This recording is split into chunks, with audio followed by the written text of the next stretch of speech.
Ngayon, kabalik na tayo sa ating at sa ating sasakyang nasiraan. Makikita sa ating harapan si Kuya Tristan at si Jawo. Habang umaambon-ambon pa, tayo papalapit ng palapit sa ating pupuntahan. Hanggang ngayon, naglalakad tayo sa gilid ng expressway. Makikita natin yung mga truck. Makikita natin yung mga truck sa paligid. Ang bibilis, kaya pag sumuwid ka, malamang masagasaan ka. Makikita ng mga poste ng kuryente. Aking tataas. At makikita natin sa gilid kung gaano kalayo pa tayo sa ating pupuntahan. Ngayon, ipapakita ko sa'yo, sa inyo. Ayan po, 45 kilometers pa tayo para makarating sa Manila.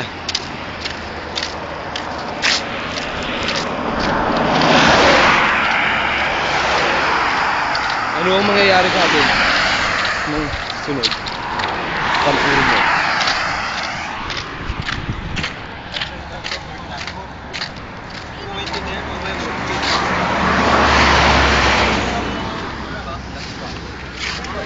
Maglakad-lakad tayo ng konti. Ayan ang truck na nasiraan.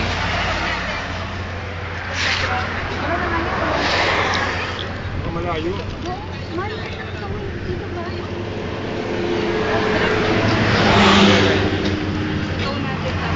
Sa nangyaring ito, nakakuha tayo ng bagong leksyon. Bago tayo maglakad kung saan man tayo pupunta, kailangan tignan muna ang makina para malaman kung maayos tayo makakarating sa ating pupuntahan. Nag-stop over tayo, halos 30 minutes, magda 30 minutes na tayo dito. Nalugi na. Kain muna tayo.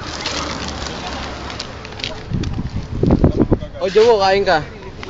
Sige pare. Nagugulo ako, Chong. Ako cameraman mo. Kakain muna tayo. Masarap ba? Masarap.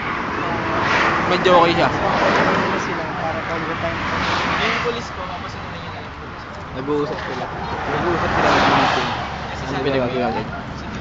Kaya kami police iisip. Ayun, huling-huli.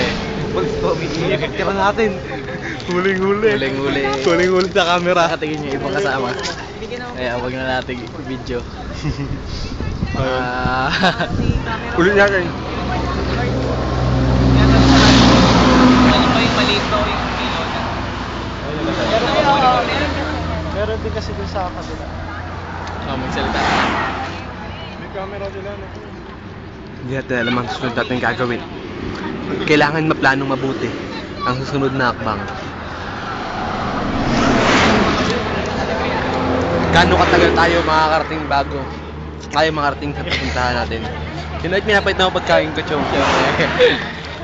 Stop mo na. There's na sulugat pa kaya. Ayaw, sakay na. Mag-drive pa sa loob. Tara. Tara, pasok. Let's ride.